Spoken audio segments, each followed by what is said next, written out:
Everything you will listen in this video is taken from the internet or any book or any documentary which is available for public. Good morning everyone. कैसे हैं आप लोग?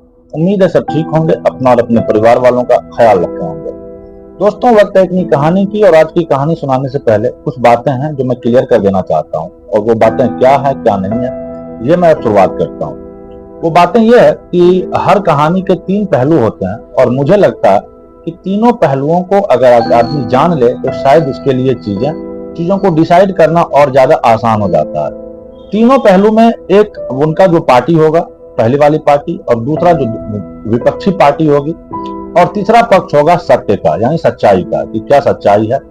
हम लोगों की एक बहुत बड़ी गलती है, चाहे हम जो कहानियां सुनाते हैं, क्राइम की कहानियां हो, उनकी जो सुनने वाले हो वो बड़े मासूम होते हैं, क्योंकि उन्हें नहीं पता कि कौन सा वो क्राइम सीन पे आते जाते रहते हैं, या हर कोई क्राइम सीन पे वो पहुंच सकते हैं, कौन सा पुलिस का आर्टिकल को वो पढ़ रहे हैं। वो तो बेचारे हम जैसे लोगों के ही भरोसे बैठे रहते हैं कि अगला बताएगा, जो बताएगा वही सही होगा, उसी हिसाब से फिर वो डिसाइड करेगा कि क्या सही है और क्या गलत है। कायदे से अगर तमाम मीडिया वाले और तमाम सोशल मीडिया इन्फ्लुएंसर जो किसी भी गलत घटना को बार बार कहने लगे कि यही सत्य है, यही सही है, तो फिर उसे सही ही मान लिया जाएगा, क्योंकि उनमें कोई भी दो राय नहीं है। क्योंकि एक आदमी उस जगह पर जाकर के उस चीजों को नहीं देख सकता, ना ही उसके पास इतना वक्त है और ना ही उनके पास इतना रिसोर्स है कि वो जाए और उसके बाद पता करे। वो हम जैसे लोगों को ही वो चुन रखा है, बैठा रखा है कि भाई हमारे लिए, हमारे देखने से अगर तुम्हें पैसे मिलते हैं तो तुम सही चीजों को दिखाओ और सही चीजों को बताओ।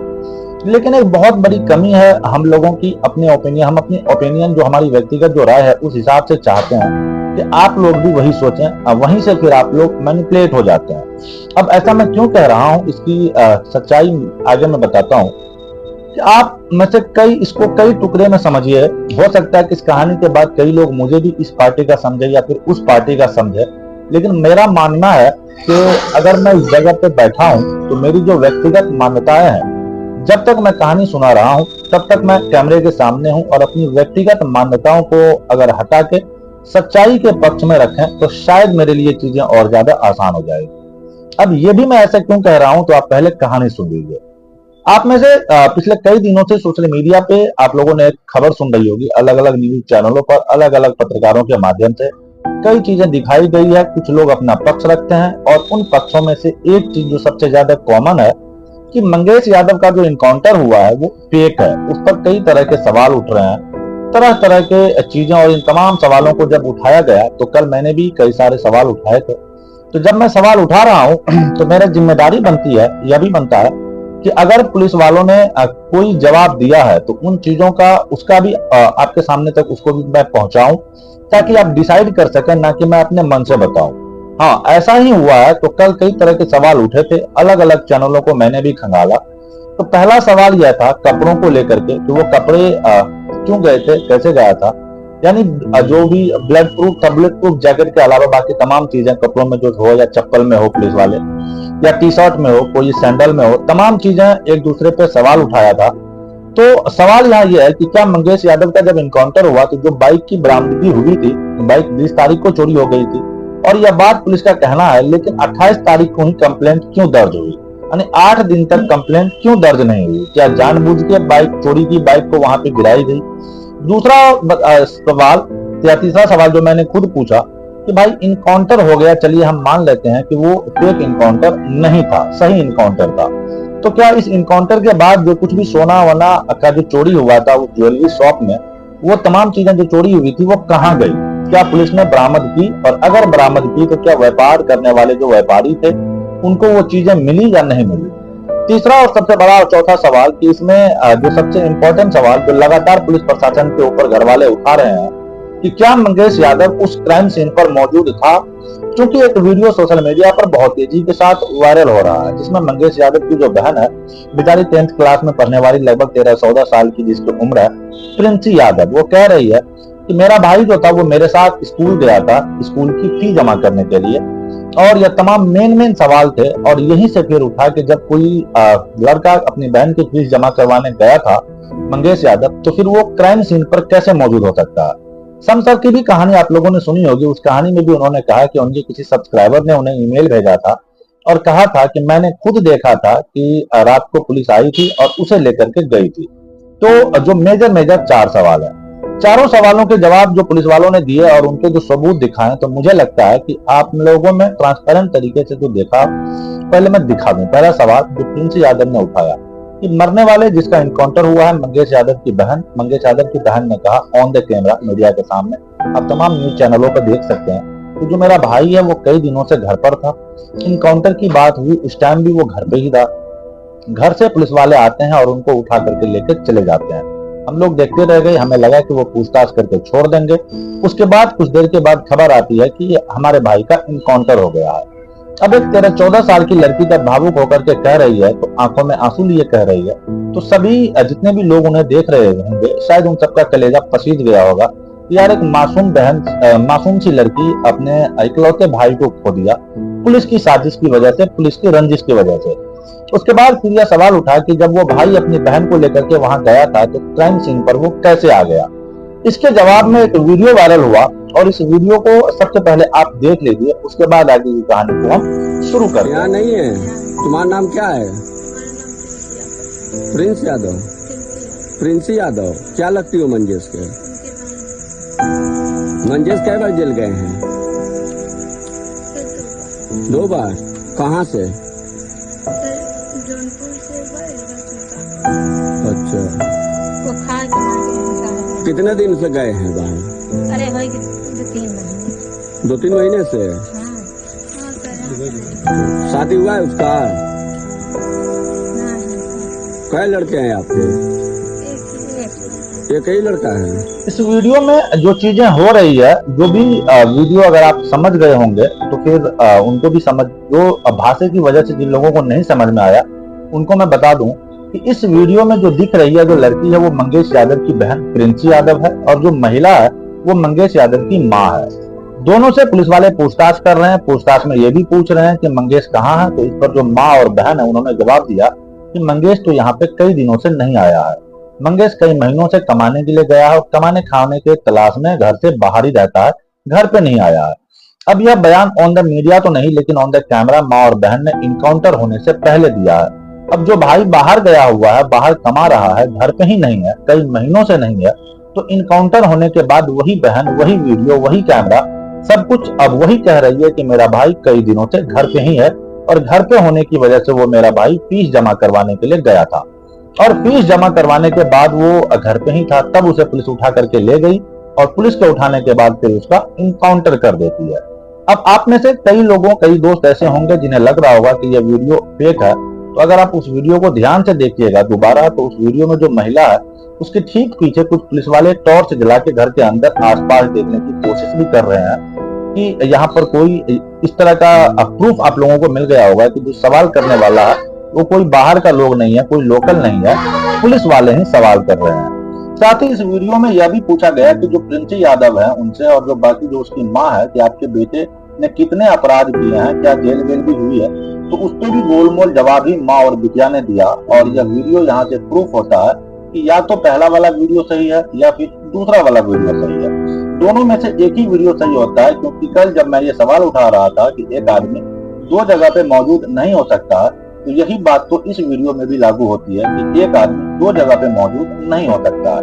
पहले माँ और बहन ने कहा कि वह मुंबई या फिर बाहर, घर से बाहर कमाने गया है, अब वही माँ और बहन कह रही है कि वो घर पे ही मौजूद था। अब तो या तो वो बाहर गया था या फिर घर पे मौजूद था, दोनों में से एक ही चीज सही हो सकती है। तो फिर वहां से सवाल एक और उठता है कि दोनों में से कौन सी बात सही है। तो अब आते हैं दूसरी सबसे बड़ी बात पर, जो पुलिस ने खुद क्लियर किया कि आखिर क्या क्राइम सीन पर वो लोग मौजूद थे। तो क्राइम सीन पर जो कुछ हुआ, उस हिसाब से जो प्रशांत कुमार जो डीजीपी है वो बता रहे हैं कि 5 लोग उस दुकान के अंदर गए थे, ज्वेलरी शॉप के अंदर। सीसीटीवी कैमरे पर आप लगातार देख रहे होंगे कि अलग अलग चैनलों पर भी आपके पास भी व्हाट्सएप के जरिए शेयर होकर आया होगा, उसमें 5 लोग दिखाई देते हैं कि अंदर गए हैं। उनमें से एक ब्लैक शर्ट जो फुरकान नाम है, व्हाइट शर्ट में जो है वो अनुज प्रताप सिंह, और एक अरबाज, और एक जो स्काई ब्लू कलर का शर्ट है जिसने हेलमेट पहन रखा है वो कोई और नहीं, वो मंगेश यादव है। और वो भी अंदर गया। टोटल 5 लोग अंदर गए, बाकी विनय शुक्ला, अरविंद विवेक और दुर्गेश, यह लोग बाहर व्यवस्था कर रहे थे, चेक कर रहे थे कि कहीं कोई पुलिस का इंतजाम तो नहीं है, फंस तो नहीं सकते हैं। बाहर से हिंट देना, ये तमाम चीजें ये लोग कर रहे थे। बाकी कुछ लोग और थे जिन्होंने गाड़ियों की व्यवस्था कर रखी थी और इस पूरे क्राइम सीन पर 2 बार रेकी हुआ था। एक बार 13 तारीख को, 13 अगस्त को, और एक बार उससे भी पहले रेकी करने में भी मंगेश तो नहीं था, लेकिन जो बाकी लोग मौजूद थे या तो क्राइम सीन पर मंगेश की मौजूदगी भी पुलिस के हिसाब से है। जो हेलमेट पहना हुआ शख्स है स्काई ब्लू कलर में, वो लड़का मंगेश ही है, पुलिस का कहना है। क्राइम सीन पर मौजूदगी के 2-2 सबूत पुलिस वालों ने अपनी तरफ से पेश किए हैं। दूसरा, बाइक चोरी को लेकर के सवाल उठा कि भाई 20 तारीख को जो एफआईआर हुई थी, 20 तारीख को जो बाइक चोरी हो गई थी, तो 28 तारीख को कंप्लेंट दर्ज क्यों हुई, चोरी के दिन क्यों नहीं हुई, यह लोगों का कहना है। इसके जवाब में जिसका बाइक थी उन्होंने खुद कहा कि दरअसल जिनकी बाइक है, पहले तो कहा गया कि वो कैमरे से बच रहे हैं, भाग रहे हैं, लेकिन ऐसा कुछ नहीं है। उसका नाम है नसीम और ये जौनपुर के रहने वाले हैं। लगभग 20 तारीख की बात है। उनकी माँ, जिसका नाम है मदीना खातून, उनकी कुछ तबीयत खराब थी। तबीयत खराब होती तो मदीना खातून को नसीम लेकर के जाते हैं जौनपुर हॉस्पिटल। वहां पर जाने के बाद वो दिखाते हैं डॉक्टर से और दिखाने के बाद उनका इलाज करवाते हैं और इसी दौरान वहीं से उनकी बाइक चोरी हो जाती है। अब बाइक जब चोरी होती है उसके बाद ये भाग के स्टेशन जाते हैं, पुलिस स्टेशन, और कहते हैं कि बाइक चोरी हो गई है। तो इसमें पुलिस वाले उनसे कहते हैं कि यार एफआईआर हम बाद में कर लेंगे, कंप्लेंट बाद में कर लेंगे। हालांकि ये पुलिस की पूरी लापरवाही है और कहीं न कहीं यही चीजें पुलिस वालों को बाद में फंसा चुकी है। उनकी ही अंदर की कमी है। उन्होंने कहा कि अभी पुलिस की भर्ती चल रही है, अभी हम उसमें बिजी हैं और एफआईआर हम बाद में कर लेंगे। 8 दिनों तक लगातार पुलिस वाले नसीम को दौड़ाते रहते हैं, परेशान करते रहते हैं। नसीम अपनी बाइक के इंतजार में दर बदर भटकते रहते हैं। उनकी ना कोई कंप्लेंट लिखी गई और ना ही उनके तरफ से कोई एफआईआर दर्ज हुई। और अंततः 28 तारीख को जब ये लूट की घटना को अंजाम दिया गया और यह पता चला कि हाँ बाइक से कुछ जवान आए थे लड़के और उन्होंने चोरी की, तब पुलिस वालों के अंदर ही अंदर डरते हैं और उन्हें लगता है कि कहीं न कहीं वही बाइक न हो तो मामला ज्यादा फंस जाएगा। तब वो खोजते हुए नसीम को आते हैं और नसीम से कहते हैं कि भैया क्या हुआ बताओ। तब नसीम कहते हैं कि ऐसे ऐसे बाइक चोरी हुई है। फौरन नसीम का कंप्लेंट पुलिस वाले खुद आके लिखते हैं और तब वो पुलिस, उनकी खुद इंटरनल प्रॉब्लम थी, उनकी लापरवाही, उनकी बददिमागी या उनका क्राइम, जो भी उनका काम था कि चोरी के ऊपर खुद उनके ऊपर हावी हो गई थी 8 दिनों के बाद एफआईआर लिखने के चक्कर में। हालांकि बाइक कैसे चोरी हुई, क्या चोरी हुई, इस बात को नसीम खान खुद बता रहे हैं कि उनकी जो माँ है मदीना खातून, वो भी बता रही हैं कि बाइक ऐसे ऐसे चोरी हुई थी। जो भी चीजें उन लोगों के साथ हुई थी वो सारी चीजें उन्होंने ऑन कैमरा बताया हुआ है। अब तीसरा सबसे मेजर सवाल यह निकल करके सामने आया कि बड़े बड़े पत्रकार यह सवाल पूछ रहे हैं कि मंगेश यादव के पास कभी कोई गन नहीं था और आज तक इतनी चोरियां की, कभी कोई गन नहीं मिली उनके पास से। इन सवाल का जवाब में उस वीडियो में छुपा हुआ है जो सीसीटीवी कैमरे लगातार 28 तारीख से सर्कुलेट हो रहे हैं। उसमें दिख रहा है कि जितने भी अपराधी हैं उनके पास एक तमंचा है और हेलमेट में जिनको पुलिस खुद कह रही है कि वो मंगेश है या वो है नहीं, वो मैं नहीं बता सकता, लेकिन पुलिस का जो कहना है कि वो मंगेश है स्काई ब्लू शर्ट में, उनके हाथ में भी गन है। तो गन यही है। यहीं से चौथा एक पत्रकार मंगेश यादव के घर पे गए जिन्होंने जस्टिफाई करने की कोशिश की कि अगर इतना बड़ा वो अपराधी होता तो फिर उनका घर इतना कच्चा क्यों, उनका घर इतना पुराना क्यों, उनके पास महंगी चीजें क्यों नहीं। अब सवाल का जवाब आपको 6 महीने पहले मिलेगा। 6 महीने पहले ऑन द कैमरा एक व्यक्ति को गोली मारी जाती है। रात के लगभग 9, साढ़े 9 बज रहे होंगे और उस टाइम मैं भी लाइव सुन रहा था आप लोगों की कहानी। उसी दौरान मैंने बताया था कि ऐसा ऐसा हो गया। अगले दिन फिर उसकी कहानी भी आई और यह घटना कोई और नहीं, कोई छोटी घटना नहीं थी। उत्तर प्रदेश के इतिहास को एकदम से हिलाकर रख देने वाली घटना थी, जब अतीक अहमद को कैमरे के सामने, मीडिया के सामने, पुलिस के सामने 3 लोग आते हैं और आने के बाद गोली मार देते हैं। एक का नाम लवलेश तिवारी, दूसरे का नाम सनी और तीसरे का नाम अरुण कुमार मौर्य। ये तीनों गोली मारते हैं। गोली मारने के बाद फिर सब लोग परेशान हो जाते हैं कि इन तीनों की भाई कुंडली क्या है। पहले तो सरकार पे उंगली उठी कि सरकार ने मरवा दिया, लेकिन जब तीनों गोली मारते हैं तो गोली मारने के बाद इन तीनों का इतिहास को खंगाला गया। और जब मीडिया के कैमरे अरुण कुमार के घर पे जाते हैं तो जो लवलेश तिवारी था उनके घर पे जाते हैं तो जाने के बाद पता चलता है कि लवलेश तिवारी और उनके फादर एक बस ड्राइवर है और मंगेश यादव के फादर एक ट्रक ड्राइवर थे। वैसे ही लवलेश तिवारी के फादर भी बस ड्राइवर थे। अरुण कुमार का तो घर ही नहीं था, एक टूटा सा छप्पर था। परिवार की हालत बहुत खराब थी। इसके बावजूद भी अरुण कुमार कई बार जेल जा चुका था और वैसे ही मंगेश था जो 2 बार पहले भी जेल जा चुका था।